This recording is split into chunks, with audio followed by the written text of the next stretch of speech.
Isang mapagpalang araw mga kapatid. Kumusta po kayong lahat? Sa oras na ito, muli po ay sama-sama po tayong mananambahan sa ating Panginoon at nawa po bagamat tayo ay magkakalayo physically, tayo po ay magkaisa ng espiritu at sama-sama nating maranasan ang kagalakan sa presensya ng ating Panginoon habang tayo po ay sabay-sabay na nagpupuri at sumasamba sa Kanya sa araw na ito. At atin din pong alalahanin ang kabutihan ng ating Panginoon. Pasalamatan po natin siya sa ating mga puso sapagkat tunay po na sa lahat ng mga sandali ang ating pong Panginoon ay mabuti sa atin. Kaya sa oras na ito, tayo po ay sama-samang magbasa ng salita po ng ating Panginoon sa aklat ng mga Hebreo, chapter 12, 1-2. Yamang naliligid tayo ng makapal na saksi, iwaksi natin ang kasalanan at anumang balakid na pumipigil sa atin. At tayo buong tiyagang magpatuloy sa takbuhing nasa ating harapan. Ituon natin ang ating paningin kay Jesus na siyang pinagmulan ng ating pananampalataya at siya ring nagpapasakdal nito. Dahil sa kagalakang naghihintay sa Kanya, hindi niya ikinahiya ang mamatay sa krus at siya ngayon nakaluklok sa kanan ng trono ng Diyos. Maraming salamat po sa ating Panginoon sa Kanyang mga salita.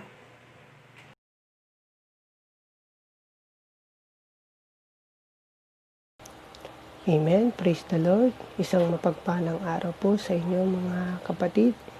At tayo po ay dadako na po sa paunang pananalangin sa ating gawain ngayong araw na ito. Tayo po ay yumuko at ipikit ang ating mga mata.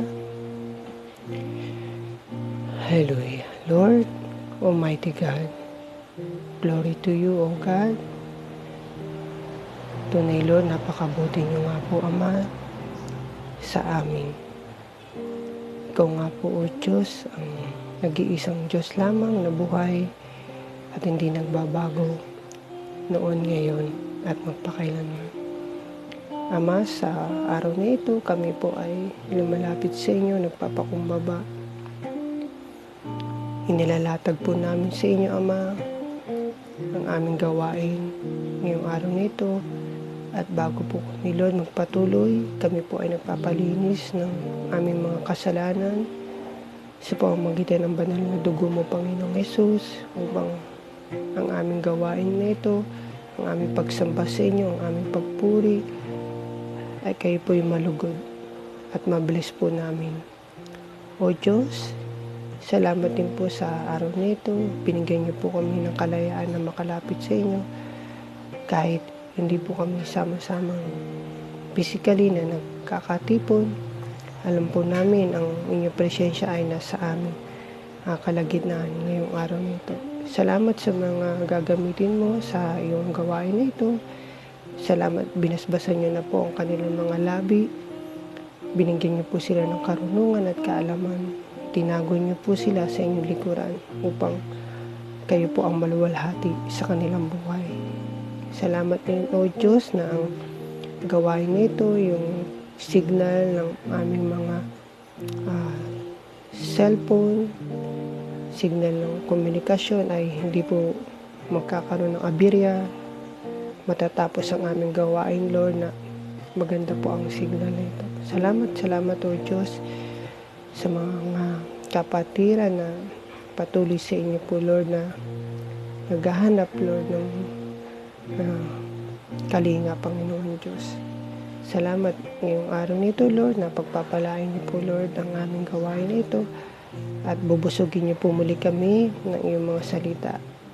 Salamat din po, O Diyos, na ang gawain na ito ay matatapos na may katagumpayan dahil binalutan mo na ito ng banal na dugo ng Panginoong Hesus. At inaanyayahan ka namin, Banal na Espiritu, na sa amin mangusap upang maunawaan po namin ang iyong salita, O Diyos. Tumanim ito sa aming puso. Salamat, Banal na Espiritu, na kumikilos sa amin. Salamat. Ito pong aming dalangin sa inyo, Ama, na may papuri at pagsamba sa pangalan ng Hesus. Amen.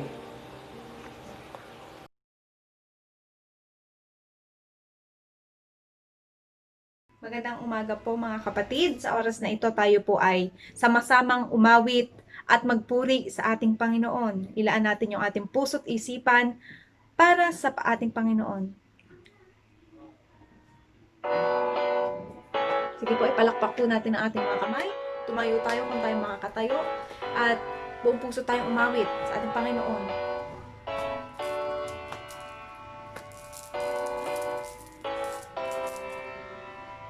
Kami ay nagkatipon sa ngalan mo, Panginoon. Ang lahat ay nagdiriwang, ikaw ay kapiling ngayon. Umuulan ng pag-asa, kami ay nagkakaisa.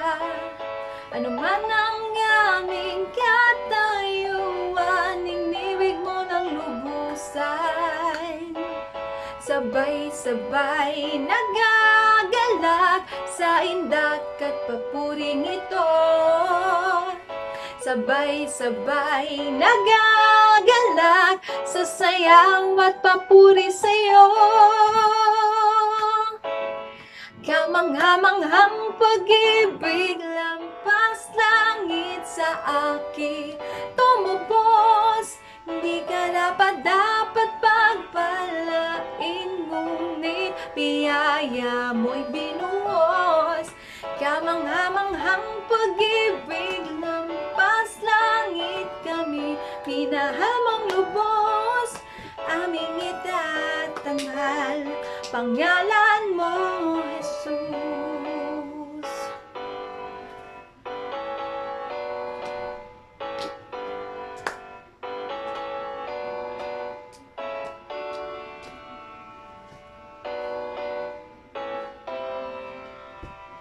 Kami ay nagkatipon sa ngalan mo, Panginoon. Ang lahat ay nagdiriwang, ikaw ay kapiling ngayon. Umuulan ng pag-asa, kami ay nagkakaisa. Ano man ang aming katayuan, inibig mo ng lubusan. Sabay-sabay nagagalak sa indak at papuring ito. Sabay-sabay nagagalak sa sayaw at papuri sa'yo.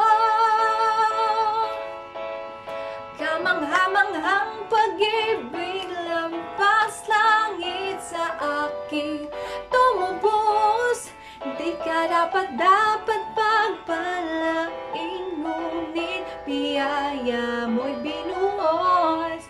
Kamangha-manghang pag-ibig, lampas langit kami, minahal mong lubos. Aming itatanghal, pangalan mo, Jesus. Yes, Lord, patuloy naming itatanghal ang iyong pangalan, Panginoon.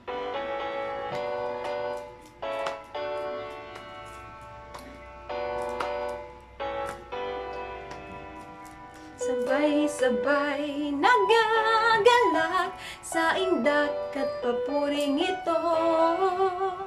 Sabay-sabay nagagalak sa sayaw at papuri sa'yo. Kamangha-manghang pag-ibig, lampas langit sa akin tumubos.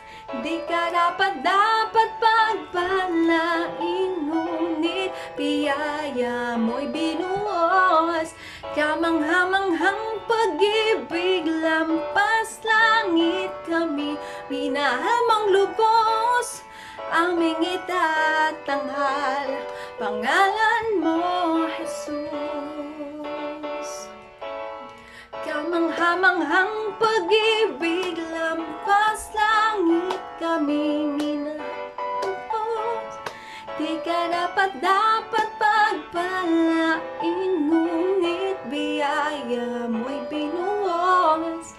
Kamangha-manghang pag-ibig, lampas langit kami,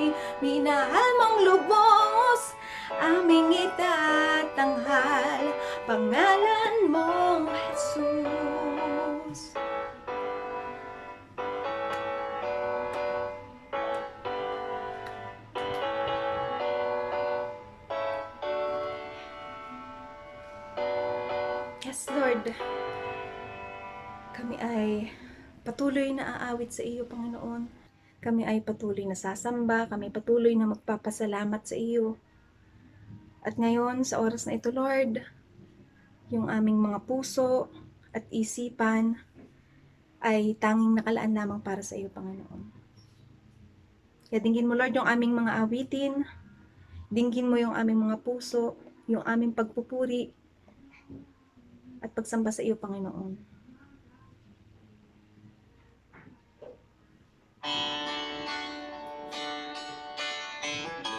Hindi po, mga kapatid, tayo ay umahawit sa Panginoon.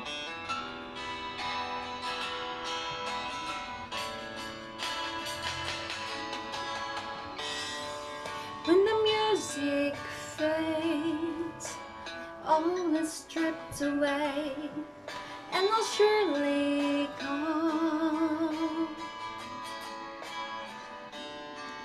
longing just to bring something that's a word that will bless your heart.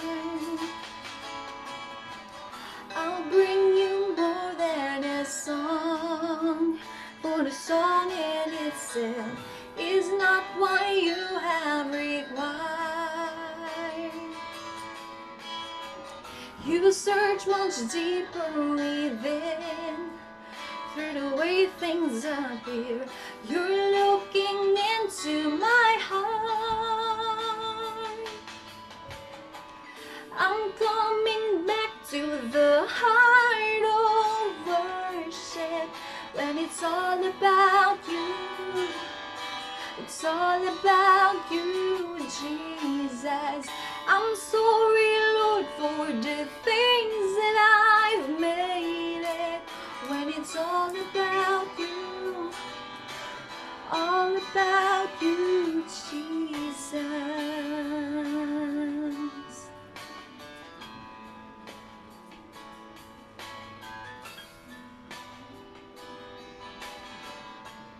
Hindi po, patuloy tayo umawit, mga kapatid. King of endless world, no one could express how much you deserve.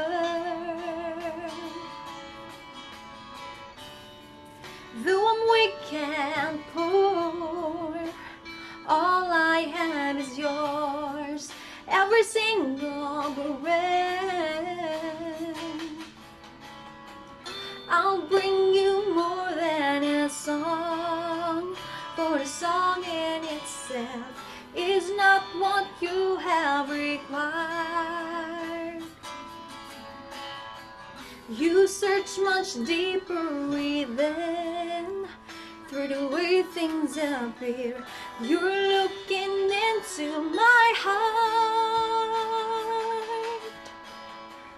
I'm coming back to the heart of worship, when it's all about you. All about you, Jesus. I'm sorry, Lord, for the things I've made it, when it's all about you. It's all about you, Jesus.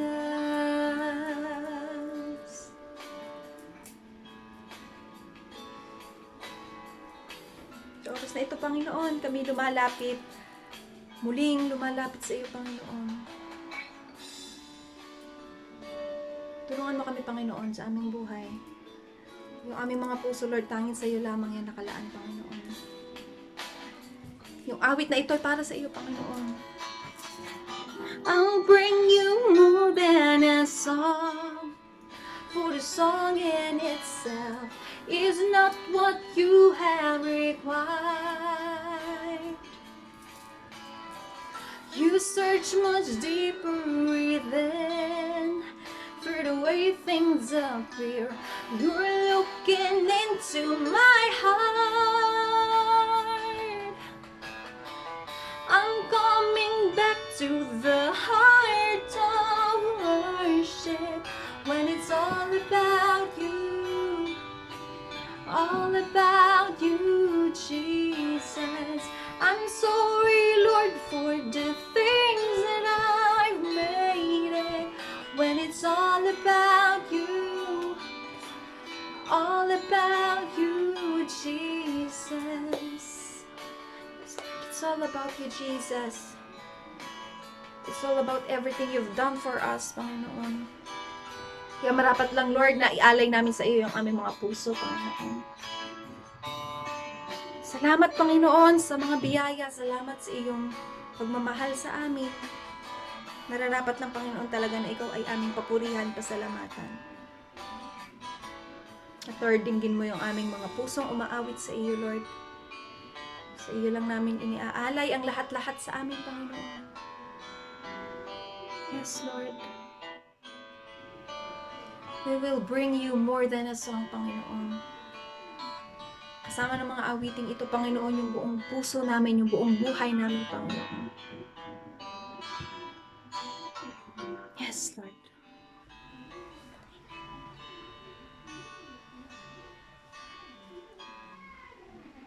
Ngayon kami ay tuloy na aawit, Panginoon.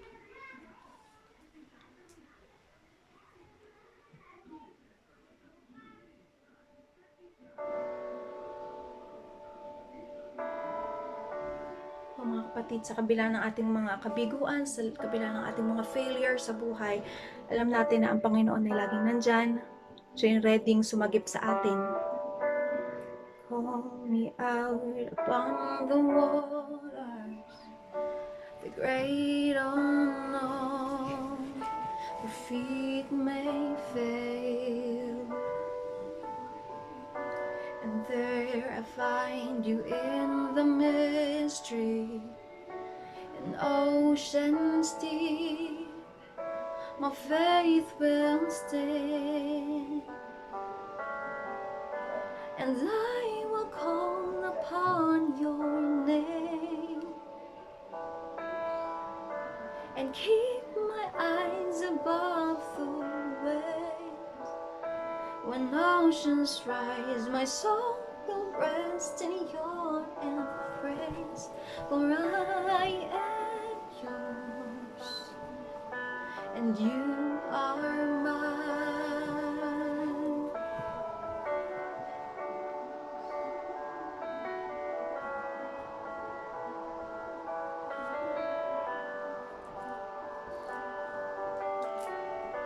Your grace abounds in deepest waters. Your sovereign hands will be my guide. Where feet may fail and fear surrounds me, you've never failed and you won't stop now. So I will call upon your name and keep my eyes above the waves. When oceans rise, my soul will rest in your embrace, for I am yours and you are mine.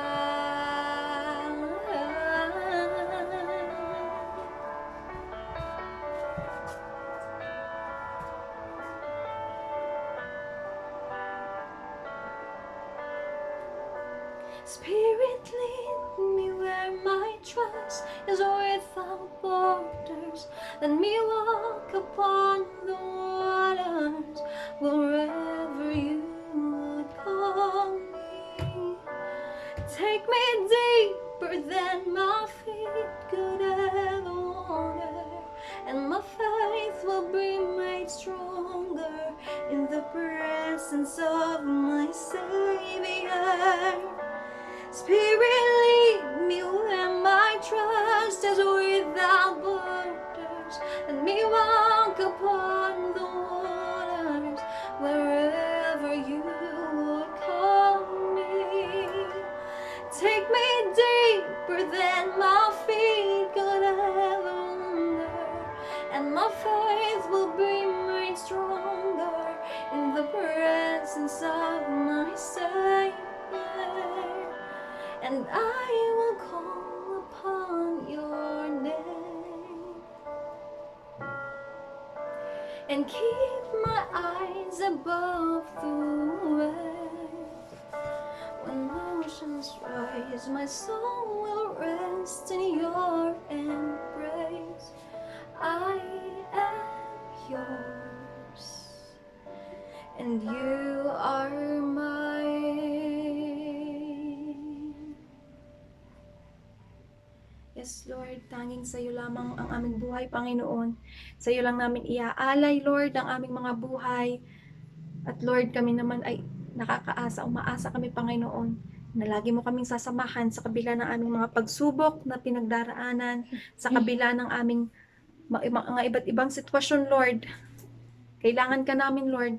Sa iyo lang kami kumakapit, sa iyo lang kami titingin, Panginoon, sa iyo lang kami magfo-focus. Maraming salamat, Panginoon. Sa iyo ang pinakamataas na papuri at pagsamba. Sa pangalan ng Panginoong Hesus. Sa pangalan ng Panginoong Hesus. Amen.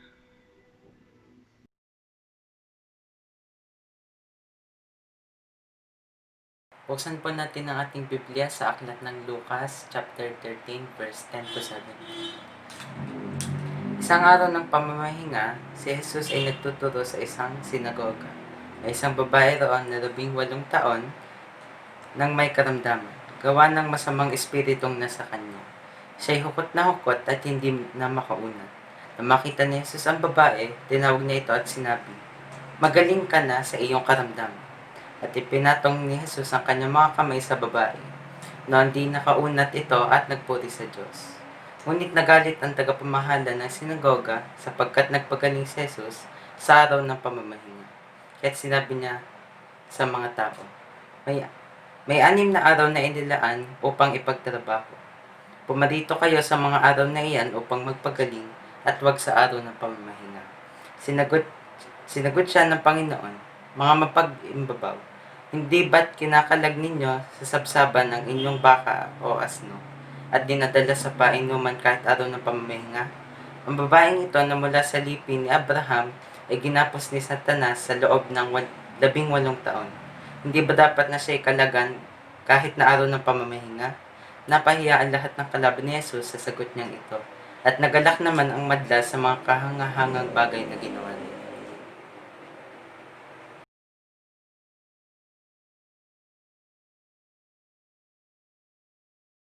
Mapagpalang umaga po sa ating lahat, mga kapatid. Ngayon po, ang pag-uusapan pa rin po natin ay patungkol po sa kabutihan, na pinamagatan ko po ang halimbawang ginawa ng Panginoong Hesus sa pagpapakita ng kabutihan sa nangangailangan.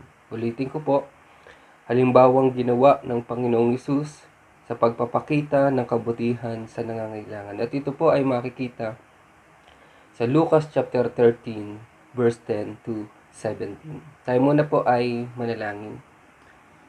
Panginoon, salamat po sa pagkakataon na ikaw po ay masamba namin sa Espiritu at katotohanan. Ngayon po kami ay mag-aaral ng iyong salita. Tulungan niyo po kami, bigyan niyo po kami ng kaunawaan, buksan niyo po ang aming puso at isipan upang patuloy po naming maunawaan ng iyong mga salita, Panginoon. Tulungan niyo po kami ng iyong Espiritu, Panginoon. Purihin ka, ito po ang aking dalangin sa pangalan po ng Panginoong Hesus. Amen at amen. Sa Lucas chapter 13 po, ito po ay isa pong halimbawa ng Panginoong Hesus ng pagpapakita po ng kanyang kabutihan. At ito lang po ay isa sa mga kwento ng Panginoong Hesus. Ito ay isang mga senaryo ng Panginoong Hesus. At marami po, kung titingnan po natin sa Gospel, sa Matthew, sa Luke, at saka sa Mark, lalong-lalo na po sa Lucas o sa Luke, ay makikita natin kung gaano ko ang Panginoong Hesus ay nagpakita ng kabutihan sa mga tao, lalong-lalo na po sa nangangailangan. At sa Luke, makikita natin talaga ay dun sa mga mahihirap. At dito po sa atin pong passage na ito, ay makikita natin kung paano ipinakita ng Panginoong Hesus ang kabutihan sa nangangailangan. Ito po ay kwento ng isa pong babae na siya po ay nakuba na at hindi na makaunat sa kanya pong paglalakad. Ang place po nito ay nasa sinagoga po sila at araw po ng pamamahinga. At dito po ay naranasan ng babae yung kagalingan at yung kabutihan ng Panginoong Hesus. At paano nga ba pinakita ng Panginoong Hesus ang kabutihan sa nangangailangan?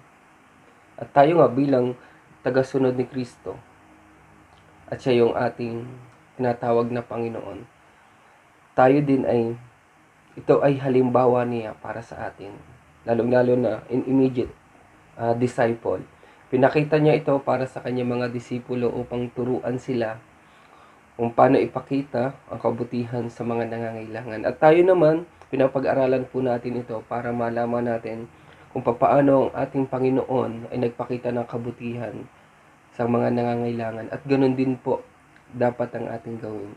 Ngayon, paano po pinakita ng Panginoong Hesus ang kabutihan sa nangangailangan? Una po, sa verse 10 hanggang 12a, tingnan po natin. Nagmalasakit ang Panginoong Hesus sa kaginhawaan ng babae. Ngayon, ano ba ang nangyari? O ano ba ang sitwasyon? Sabi po sa 10, isang araw ng pamamahinga, si Jesus ay nagturo sa sinagoga. May isang babae roon na 18 taon nang may naramdamang sanhi ng isang masamang espiritu. Siya ay nakukuba at hindi na makaunat. Nang siya'y makita ni Jesus, tinawag niya ito at sinabi, "Magaling ka na sa iyong karamdaman." Dito po, ang setting po ng kwento ay nasa place of worship sila. Nasa sinagoga. Ang sinagoga po ay place of worship ng mga Jewish, mga Hudyo. At tuwing araw ng pagpapahinga, ang araw po ng pagpupanga ay sacred po sa kanila. Ito po ang ika-7 araw. At ang araw ng pagpapahinga po sa Jewish ay wala ka talagang gagawin. Buong araw na wala kang gagawin. Actually, hanggang ngayon po sa Israel ay pag-araw po ng pamamahinga, patay lahat ang mga negosyo. Ibig sabihin ay lahat po ay naka-shutdown. Kahit ang mall, shutdown po yan. Lahat na magtitinda, shutdown po. Wala pong ginagawa sa araw ng pamamahinga. Kasi ito ay dakilang bagay sa kanila. At ang araw ng pamamahinga ay para lang sa Panginoon. At dito po, sa araw ng pamamahingang ito, ang Panginoong Hesus ay nagtuturo sa mga tao. Ibig sabihin, maraming tao at halos lahat ng tao ay nasa sinagoga. Dahil ito ang kanilang tradisyon. At makikita natin po sa verse 11 ay may isang babae roon na nakakuha ng attention po ng Panginoong Hesus. Nakuha ng babaeng itong atensyon ng Panginoong Hesus dahil sa kanyang kalagayan. Ano po ba ang kalagayan ng babae? Siya po ay nakukuba na at hindi na makaunat. Ibig sabihin, kita ng Panginoong Hesus ang paghihirap ng babae. Kaya nga, ang ginawa ng Panginoong Hesus para mapakita ang kabutihan sa babae ay nagmalasakit siya sa kaginhawaan ng babae. Bakit? Kasi nga po ay hirap na hirap lumakad ang babae. At ang babae ay patuloy pa rin sa pagpunta sa sinagoga kahit sa ganong kalagayan. Parang scoliosis ang dating po nun na nakuba na at hirap na makalagad, hindi na makaunat. Sa ngayon po parang scoliosis, yung spinal cord po niya ay nabalukto. At nakuha ng babaeng ito ang attention po ng Panginoon. Ang Panginoong Hesus po ay nagtuturo sa mga tao. Ibig sabihin po na sa harapan niya ay napakaraming tao at doon sa bandang dulo nakita niya yung babaeng ito na nag-caught ng kanyang attention. At dahil nga napansin niya ito sa karamihan ng maraming tao, pinakita niya yung kanyang pagmamalasakit doon sa babae. Bakit? Kasi nga po, sobrang nahihirapan yung babae sa paningin ng Panginoong Hesus sa kanyang kalagayan. Kaya nagmalasakit niya sa kaginhawaan na makaranas na kaginhawaan ang babae. At sabi po sa 12, sa verse 12, nang siya'y makita ni Jesus, tinawag siya at sinabi. Tingnan niyo po, sa harap ng maraming tao, tinawag yung babae. At sinabing, magaling ka na sa iyong karamdaman. Ganoon ang concern ng Panginoong Hesus sa mga taong nangangailangan, lalo na kung nakikita niyang naghihirap ang isang tao. Nagmalasakit siya para dun sa kanyang kaginhawaan. Maranasan niya yung kaginhawaan. Nung makita ng Panginoong Hesus ang kalagayan ng babae, tinawag agad niya ito. Sabi po sa yung mga nabasa kong komentary, tinawag niya po talaga sa totoo niyang pangalan. At nasa maraming tao. Inignore niya yung karamihan ng tao, yung kanyang pagtuturo para lang dun sa babae. Kasi ganoon yung pagmamalasakit ng Panginoong Hesus. Nasa kalagitnaan siya ng pagtuturo at nakita niya yung babaeng yun. At pinatawag niya agad. Kasi ganoon maawain ng Panginoong Hesus. Ganoon niya ipinakita yung pagmamalasakit sa babae. Binigyan siya ng oras at pansin ng Panginoon. At talagang tinawag, ibig sabihin kung titingnan po natin sa crowd, sa karamihan ng tao, pag tinawag ka ng tao na nasa gitna o nagsasalita, pagtitinginan ka talaga. At para kang pakiramdam mo ay masarap sa pakiramdam kasi na-recognize ka nung nasa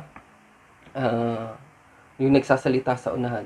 Kung titingnan natin, bawa artista o may show yung artista, tapos nakilala ka, binigyan ka ng pansin ng artista, pagtitingnan ka talaga ng tao, tapos papupuntahin ka pa sa una.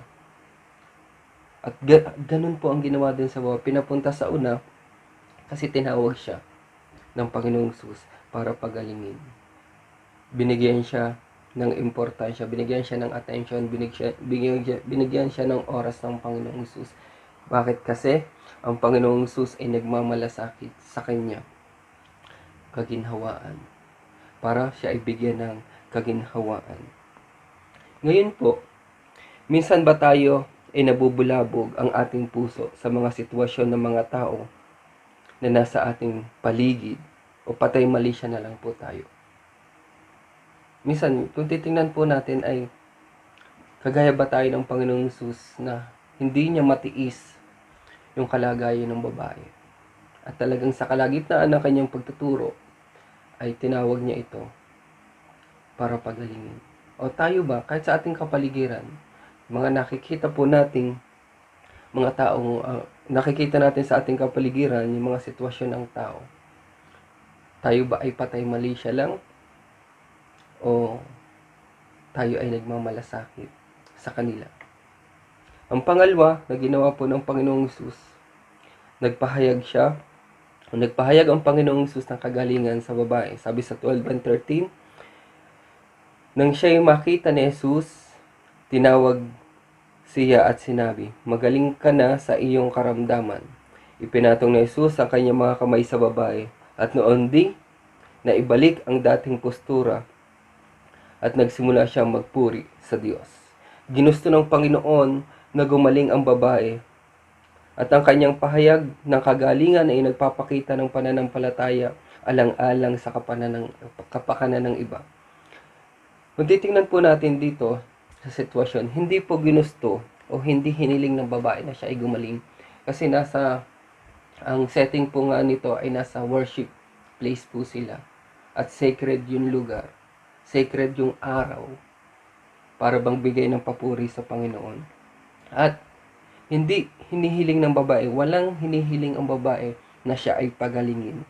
Pero, kung ang Panginoon ang nag-initiate, ang Panginoon ang tumawag mismo sa babae. Kasi nakita niya yung kanyang kalagayan. Nakita ng Panginoong Hesus ang kalagayan ng babae. Kaya, pinapunta ito sa una, tinawag at ipinatong ang kanyang mapagpagaling na kamay. Ang Panginoong Hesus po ay napakamaawain, lalong-lalo na po sa mga nangangailangan. Hindi hiniling ng babae ko. Kasi may mga kwento na pinagaling ang Panginoong Hesus, kagaya ng 10 kitongin, si Bartimeus, na talagang hiniling nila, hinabol nila ang Panginoong Hesus at sumigaw. Lalo na si Bartimeus, isang bulag. Tinawag niya ang Panginoong Hesus, yung 10 kitongin, nagpunta siya sa Panginoong Hesus, nagpunta sila sa Panginoong Hesus para humingi ng kagalingan. Pero ito po, ay hindi lumapit yung babae. Hindi siya humiling ng kagalingan sa Panginoong Hesus, kundi ang Panginoong Hesus mismo ang tumawag sa kanya. Ang Panginoong Hesus mismo ang nakakita ng kanyang kalagayan. At nung makita ng Panginoong Hesus ang kanyang kalagayan, ay pinagkaloob niya yung kagalingan. Ganoon ang pagpapakita ng kabutihan ng Panginoong Hesus. Hindi hinihiling yung tulong, pero tinulungan niya. Bakit? Kasi alam niya yung nararanasan ng babae.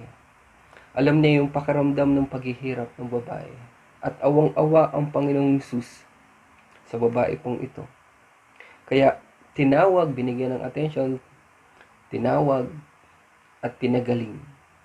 At ito pong ang ibig sabihin po nung nagpapahayag po ng Panginoong Hesus ng kagalingan sa babae, pagpapakita po ng pananampalataya alang-alang sa ibang tao o sa kapakanan ng iba. At tayo ay tinuturoan din talaga ng Panginoong Hesus ng ganito. Kahit yung mga religious leader that time, wala silang pakialam talaga sa mga ganito. Basta sumimba lang sila, magpuri sila sa Panginoon, at dahil araw ng pagpapahinga, pumunta sila sa sinagoga. Wala silang pakialam, pero ang Panginoong Hesus, may pakialam siya. May pakialam siya sa kanyang kapaligiran. May pakialam siya sa mga taong nahihirapan, lalong-lalo na sa kanyang kapaligiran. Pag nakikita niya ang taong nahihirapan, hindi niya ito matiis. At nagbibigay talaga siya ng attention. Nagbibigay siya ng habag para dito. At yun naman po ay naranasan natin sa Panginoong Hesus. Hindi tayo karapat-dapat, pero minarapat niya po tayo. At isa po ito na pagpapakita ng Panginoong Hesus ng kabutihan. Ang ginawa niya po ng pangalawa ay nagpahayag siya ng kabutihan sa kagalingan. Binigyan niya ng kaginhawaan ang babae. Ang pangatlo pong ginawa niya para maipakita ang kabutihan ay isinantabi at winalang bahala ng Panginoong Hesus ang kanilang tradisyon alang-alang sa babae. Yun po, inisantabi o winalang bahala ng Panginoong Hesus ang kanilang tradisyon alang-alang po sa babae. Ayun po sa 14, verse 17. Verse 14 hanggang 17. Babasahin ko po. Ngunit nagalit ang tagapamahala ng sinagoga, sapagkat nagpagaling si Jesus sa araw ng pamamahinga. Kaya't sinabi nito sa mga tao, may 6 na araw na inilaan upang kayo'y magtrabaho, at sa mga araw na iyon, kayo'y pumarito upang magpagaling ng mga sakit at huwag sa araw ng pamamahinga. 15. Sinagot siya ng Panginoon, mga mapagpakunwari, hindi ba't kinakalaga ninyo sa sabsaban ng inyong baka o asno at dinadala sa painuman kahit araw ng pamamahinga? 16. Ang anak na ito ni Abraham ay ginapos ni Satanas sa loob ng 18 taon. Hindi ba dapat siya kalagan kahit sa araw ng pamamahinga? 17. Napahiya ang lahat na kumakalaban kay Jesus dahil sa sinagot niya. Natuwa naman ang mga tao dahil sa lahat ng mga kahangahangang bagay na ginawa niya. Tingnan po natin, nagalit yung tagapamahala ng sinagoga. Ito po ay mga saserdote, mga eskriba, o mga leaders ng Jewish o ng Hudyo, leader ng mga Hudyo. Dahil, at sinabi niya, actually ito po ay galing din sa salita ng Panginoon. Kasi sabi ng Panginoon, may 6 na araw na pagtatrabaho at ilaan ang araw ng pagpapahinga. Yung isang araw nito ay ilaan para sa Panginoon. At sacred po sa kanila yon. Pero ang sagot ng Panginoong Hesus mapagpakunwari. Kasi kahit yung mga leaders ng synagogue o leader po ng mga Hudyo ay hindi po yun napapractice. At sila ay nagpapanggap. At yung burden ay binibigay sa ibang tao. Kaya nga pag nakita nila yung ginawa ng Panginoong Jesus, nagalit sila. Kasi ang Panginoong Jesus ay nagpagaling sa araw ng pamamahinga. Kaya sabi nga nito, di dapat pumunta kayo nung 6 na araw na yon at huwag yung sa araw ng pamamahinga kayo ay magpagaling. Sabi sa Panginoong Jesus, kaya galit na galit sila. Pero ang sabi ng Panginoong Jesus, dito sa 16, ang anak na ito ni Abraham ay ginapos ni Satanas sa loob ng 18 taon. Hindi ba dapat siya kalagan kahit sa araw ng pamamahinga? At ito ang napakagandang tanong. Kasi nakita ng Panginoong Jesus yung sitwasyon ng babae. At dapat siya ay makaramdam o dahil nga sa awa ng Panginoong Jesus, hindi niya na ito pinatagal para pagalingin, kundi agad-agad niyang pinagaling dahil sa kanyang awa at concern po sa babae. Iwinalang bisa o inignore niya ang kanilang tradisyon. Kasi sacred po ang tradisyon po ito. Pwede kang patayin sa pagsaway po nito. Pero makikita po natin sa Panginoong Jesus, dahil sa pagmamahal at awa ng Panginoong Jesus sa babae, hindi niya hinayaan pang patagalin ang paghihirap ng babae, kaya pinagaling niya ito kahit sa araw ng pamamahinga. At ito nga ay bawal sa gawain bawal sa gawain po ng mga Hudyo o sa tradisyon po ng mga Hudyo. At hindi lamang po isang beses ito nangyayari. Kahit yung pilay na pinagaling din ng Panginoong Jesus sa araw po ng pagpapahinga ay pinagaling din ng Panginoong Jesus. At marami ding nagalit sa kanya. Ibig sabihin po, ito ay isa lamang kwento, ito ay isa lamang pangyayari na ipinakita ng Panginoong Jesus ang kanya pong kabutihan sa mga nangangailangan. At gusto niyang ipakita dito na sa bawat pagkakataon ay kailangan nating ipakita yung kabutihan. Kahit mayroong tradisyon, kahit naandun tayo sa gitna nung tradisyon na ating pinaniniwalaan o ating nakilakihan o ating yung laganap o kultura na ating kinalakihan, ay kailangan nating isang tabi para maipakita ang kabutihan sa nangangailangan. At napakabigat po nito, lalong-lalo na po sa mga Hudyo, lalong-lalo na sa mga pinuno ng Hudyo. Kaya nga galit na galit ang mga pinuno ng Hudyo, galit na galit ang iskriba, galit na galit ang mga Paraseyo sa Panginoong Jesus. Dahil po dito. Pero ang Panginoong Jesus, inisantabi niya po ito para pagilingin ang babae. Para magpakita ng kabutihan sa tao. Dahil po yan sa awa ng Panginoong Jesus. Ayaw niyang patagalin yung paghihirap ng babae. Kasi nakita niya agad, nakot yung kanyang attention niya. Yung makita niya yung babae. Siguro siya ay naandun sa likuran ng mga tao. Kasi hirap nga siya maglakad. At kung mapapansin, nakayuko pa siya, nakabaluktot. Ibig sabihin, sa karamihan ng tao, hindi agad niyo mapapansin yon. Pero ang Panginoong Jesus napansin yon. At ipinakita yung kanyang kabutihan sa babae. Ulitin ko, paano ba pinakita ng Panginoong Jesus ang kabutihan sa nangangailangan? Una pong ginawa ng Panginoong Jesus, nagmalasakit siya sa kaginhawaan ng babae o sa nangangailangan. Nagpahayag siya ng kagalingan ng babae. Inisintabi niya at winalang bahala ang kanilang tradisyon alang-alang po sa babae. Ito po yung kanyang ginawa para maipakita po ang kabutihan. At bilang tagasunod po tayo ng ating Panginoong Jesus, atin pong dala-dala lagi ang kanyang katuruan at halimbawang ginawa para sa atin. Ito po ay isang halimbawa lamang ng Panginoong Hesus para atin pong tularan. Ang buhay ng ating Panginoong Hesus ay halimbawa ng pagpapakita ng pagmamalasakit sa kapwa, lalong-lalo na po sa nangangailangan. At isang katuruan niya ay mahalin mo ang iyong kapwa gaya ng iyong sarili. At isang matibay ito na katuruan at matibay na halimbawa na dapat nating tularan. At kung titingnan po natin sa buhay, hindi ito ay, sabi ko nga, ito ay isa lamang pong halimbawa. At napakaraming niyang ginawa concern sa mga tao. Ito, isa na nga po dito, yung pagpapakain niya sa mga nagugutom. 2 beses po siya nagpakain sa mga tao. Kasi sunod ng sunod sa kanyang mga tao dahil sa kanyang himalang ginagawa.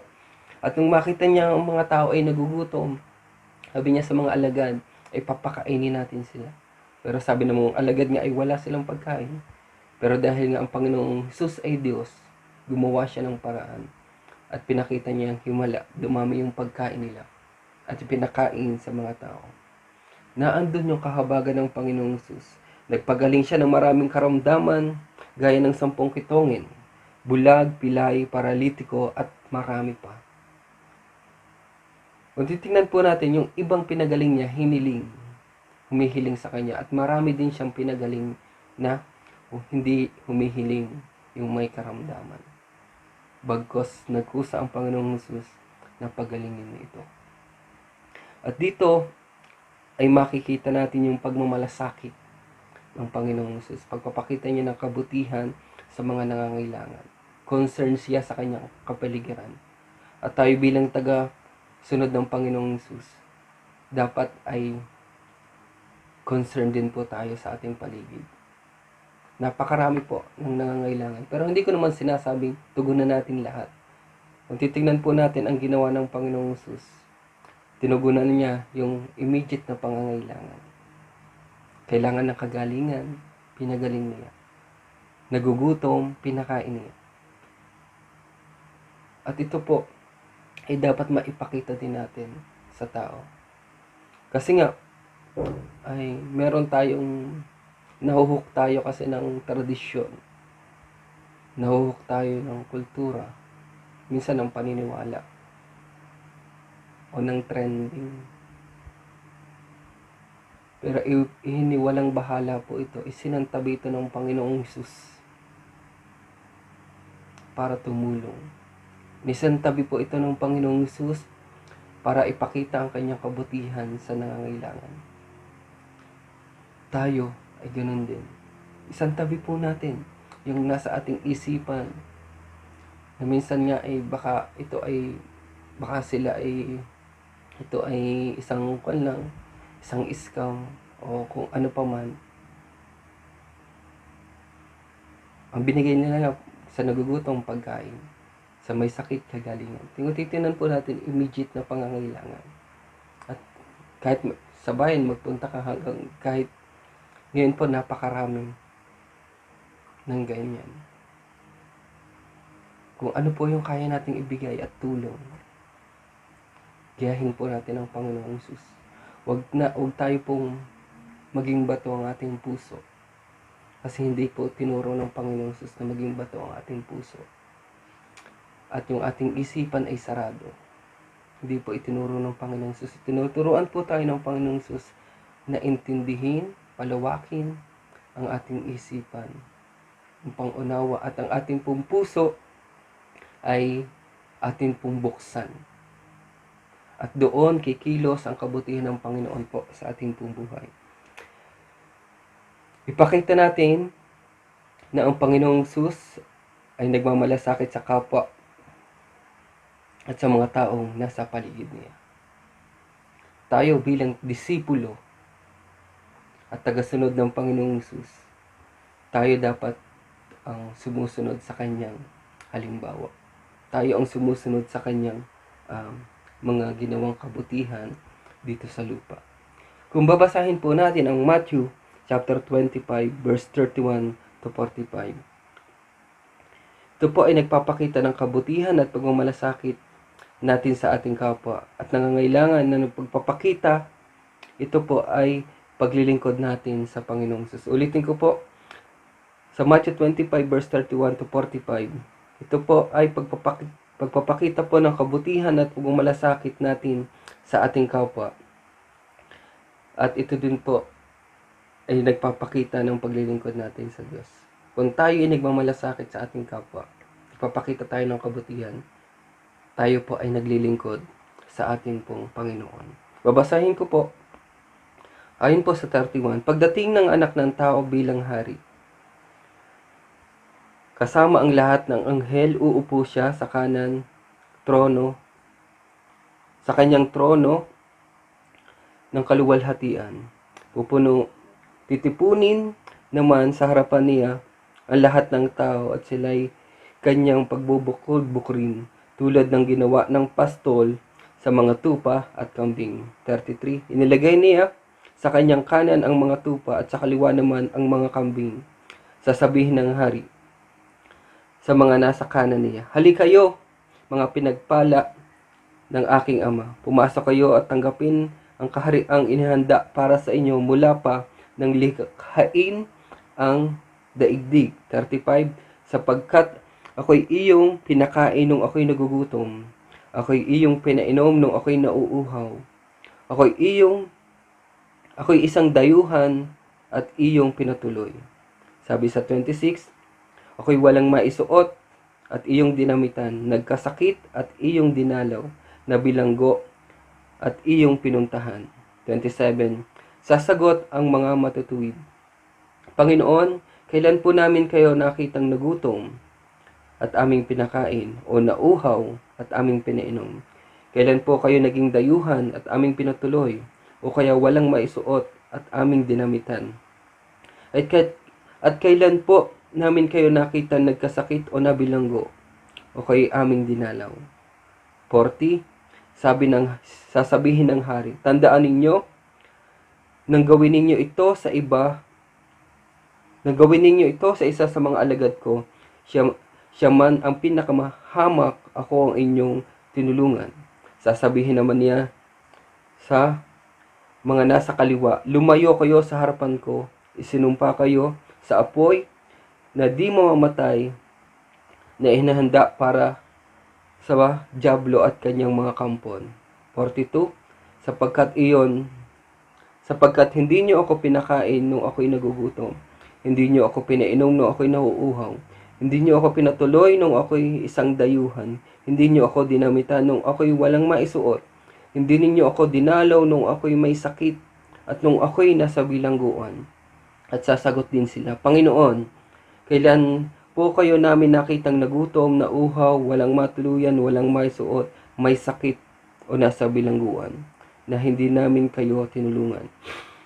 Sabi ng Panginoon, sasabihin sa kanila ng hari, tandaan ninyo, ng pagkaitan ninyo ng tulong ang isa sa pinakahamak sa mga ito, ako ang inyong pinagkaitan.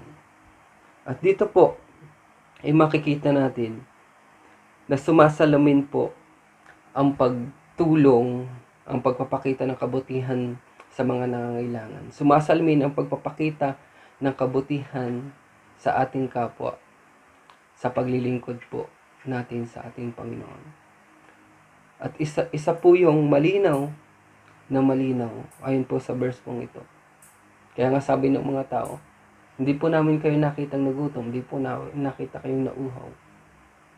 Pero sabi ng Panginoon, nung gawin niyo ito sa pinakamahamak na tao, sa akin niyo ito ginawa. Kaya, ang pagpapakita po ng kabutihan sa nangangailangan at sa ating kapwa, ito po ay pagpapakita ng ating paglilingkod sa ating Diyos at Panginoon. Kaya gaya ng ating Panginoong Hesus na ipinakita niya ang kabutihan sa nangangailangan, pinakita niya ang kanyang concern sa kanyang kapaligiran, tayo ay ganun din po ang ating gagawin. At ito po ay paglilingkod natin sa Panginoong Hesus. Hindi lamang po ang paglilingkod ay pagpunta sa church. Hindi lamang po ang paglilingkod ay pagpipray. Hindi lamang po ang paglilingkod ay yung mga ginagawa sa ating mga iglesia. Ang paglilingkod po sa Panginoon ay pagpapakita ng kabutihan sa ating kapwa at sa nangangailangan. pagpapakita ng kabutihan sa ibang tao, kagaya ng ginawa ng Panginoong Hesus. Siya po ay concerned at nagmamalasakit, lalong-lalo na po sa nangangailangan. At ito ang halimbawa na ginawa po ng Panginoong Hesus para po sa atin. At ito po yung tanong na ating pong pagbubulay-bulayan. Ang puso ko ba ay gaya ng puso ng Panginoong Hesus para sa iba? Ulitin ko po. Ang puso ko ba ay gaya ng Panginoong Hesus para sa iba? Pangalawa, paano ko mapapakita ang kabutihang itinuro sa akin ng Panginoong Hesus para sa iba? Paano ko mapapakita ang kabutihang itinuro sa akin ng Panginoong Hesus para sa iba? Tayo po ay manalangin. Panginoon, salamat po sa iyong salita. Salamat din sa iyong pagtuturo sa amin kung paano dapat kami ay magmalasakit, paano kami ay magpakita ng kabutihan sa ibang tao. Tulungan niyo po kami, Panginoon, na patuloy na ikaw ay mapaglingkuran sa pamamagitan po ng pagtulong, pagbibigay ng concern sa ibang tao. Tulungan niyo po kami, Panginoon, na patuloy na magpahayag, magpakita ng iyong kabutihan na aming naranasan. Tulungan niyo po kami, Panginoon, na patuloy na maipakita ang iyong kabutihan sa ibang tao, sa aming kapwa, sa mga nangangailangan.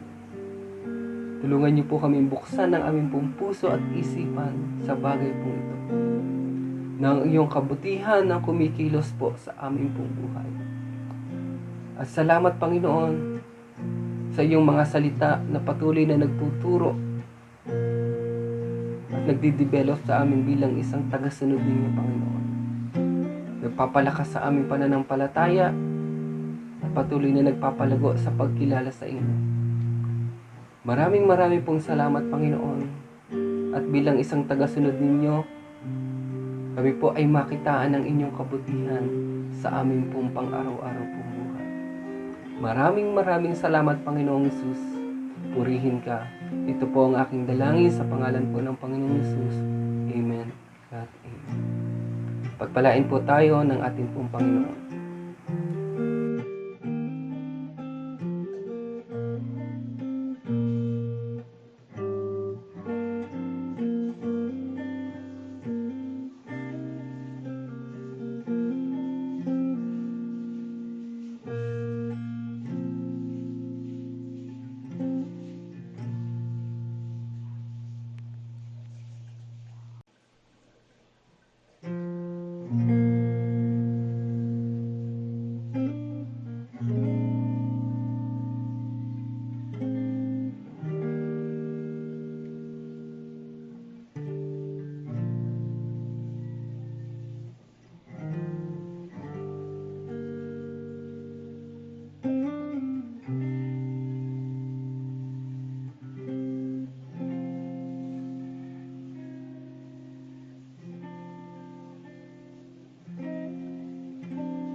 At sa oras na ito, tayo naman po ay dadako sa pagkakaloob ng ating mga tithes and offerings para po sa ating Panginoon. At bilang paalala po sa atin, bago po tayo magbigay ng ating mga kaloob, sinasabi po sa salita ng Diyos sa 2 Korinto chapter 9 verses 6 to 7. Datapwat sinasabi ko, ang naghahasik ng bahagyana ay mag-aani namang bahagyana, at ang naghahasik na sagana ay mag-aani namang sagana. Magbigay ang bawat isa ayon sa ipinasya ng kanyang puso, huwag mabigat sa loob o dahil sa kailangan, sapagkat iniibig ng Diyos ang nagbibigay na masaya. Tayo po ay manalangin. Hallelujah! Dakilang Diyos, aming Ama makapangyarihan sa lahat. Salamat nga po, Panginoon, sa pagkakataon na ito na Ikaw po, Panginoon, ay aming masamba at mapaglingkuran sa pamagitan po ng pagkakaloob na ito, Panginoon. Kami po ay nagpapasalamat sapagkat Ikaw nga po ang aming Diyos na nagkakaloob sa amin ng lahat ng bagay. Ikaw po ang nagbigay, kaya nga naman po kami ay nakakapagbigay din, Panginoon. Kaya salamat po sapagkat Ikaw po ang aming kasapatan, Panginoon. Salamat, O God, at pagpalain mo nga po ang lahat ng mga kaloob at handog namin, Panginoon, sa oras na ito. Ito nga po, Panginoon, ay Ikaw po, Panginoon, ang mag-multiply na lahat ng ito at tulungan mo po kami, Panginoon, upang ito nga po ay lubusang magamit, Panginoon, para po sa gawain ng iyong iglesia, O God. At amin din pong hiling na patuloy mo nga pong pagpalain ang lahat po ng mga pamilya, Panginoon, na tinawag mo sa iglesyang ito. Ikaw nga po, O God, ang magkaloob na lahat ng pangangailangan ng bawat pamilya. Salamat po sapagkat Ikaw nga po ang aming great provider, Panginoon. Sa lahat ng sandali, Panginoon, Ikaw po ang Diyos na hindi nagkukulang sa bawat isa sa amin. Kaya naman, Panginoon, maraming salamat po. At tunay, O Diyos, sa lahat ng ito, Panginoon, salamat po sapagkat tinanggap mo, Panginoon, ang kaloob, Panginoon, na lahat po ng iyong mga anak sa oras na ito. Sa pangalan nga po ng Panginoong Jesus, sa iyo po namin, Ama, binibigay ang lahat ng papuri, pasasalamat, lahat ng karangalan at kaluwalhatian. In Jesus' name, Amen. Hallelujah. Sige po, tayo pong lahat ay manalangin. Aming Ama, aming Diyos, nagpapasalamat kami, Panginoon, sa oras na ito, sa pagkakataong ito, Panginoon. Salamat dahil kami ay iyong kinatagpo, Panginoon. Salamat unang-una sa buhay, Panginoon. Salamat dahil kami ay iyong tinulungan, Panginoon, upang mapagtagumpayan yung araw-araw namin, Panginoon.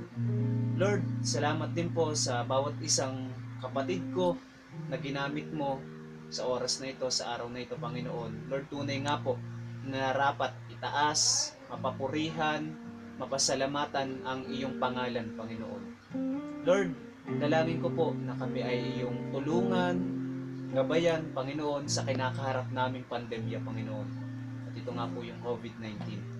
Lord, hindi madali para sa bawat isang Pilipino, para sa bawat isang tao, Panginoon, dito sa buong mundo, ang humarap sa pandemyang ito, Panginoon.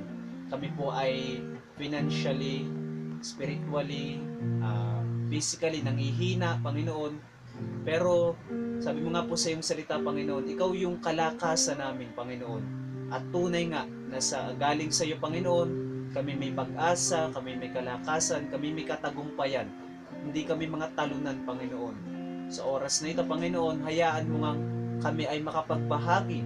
Hayaan mong gamitin namin yung kalakasan namin at hindi maging hadlang yung nangyayari ito para maipalaganap ang iyong salita, Panginoon. Tunay nga, Panginoon, na napakalakas, napakamakapangyarihan ng iyong salita. Hayaan mong kumilos ito sa amin, Panginoon. Lord, salamat din po sa buhay ng aming pastor na siyang nagbahagi ng iyong salita. Tunay nga na ikaw, O Diyos, yung maitaas namin sa araw-araw at mapapurihan, mahalin ng buong puso, Panginoon.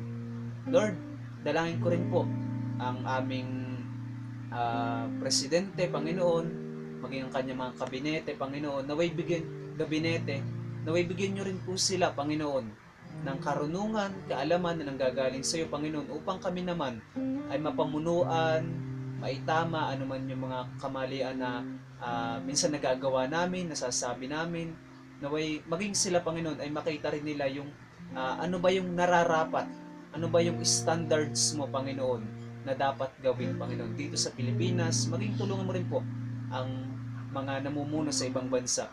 Panginoon, alam ko po na mahirap itong kinakaharap namin. Maging mga financial namin, Panginoon, ay hirap din kami, Panginoon. Pero Lord, alam ko po na ikaw yung magbubuhos, Panginoon. Ikaw yung siyang tutulong sa amin upang malampasan namin ito at mapagtagumpayan, Lord.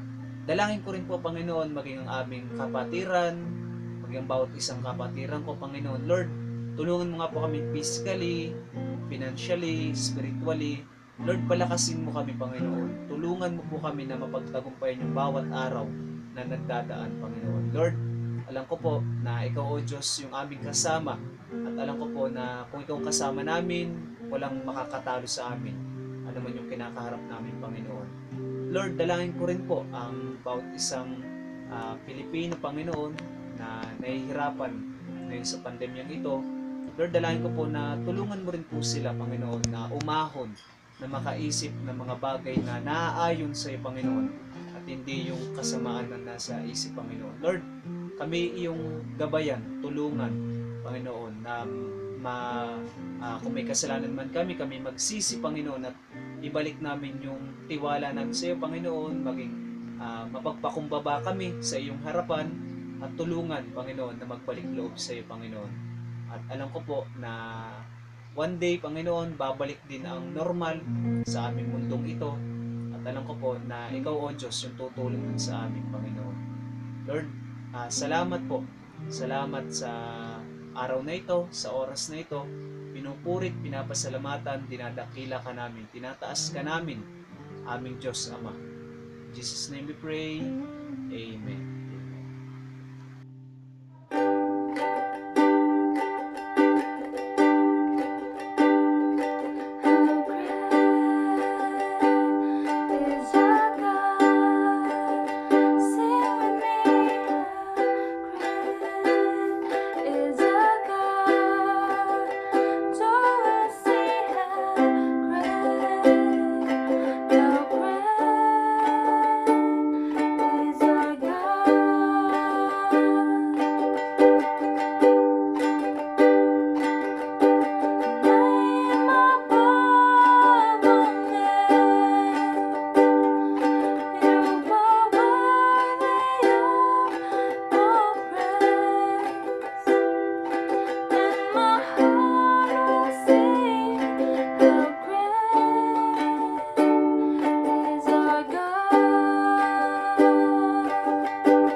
Sa Kanya na makakagawa ng higit pa kaysa maaari nating hilingin at isipin, sa pamamagitan ng Kanyang kapangyarihang kumikilos sa atin.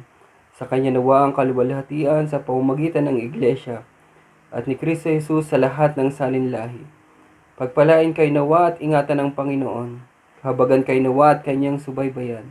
Lingapin kayo nawa at bigyan ng kapayapaan ngayon at magpakailanman sa pangalan ng Ama, ng Anak at ng Espiritu Santo. Amen.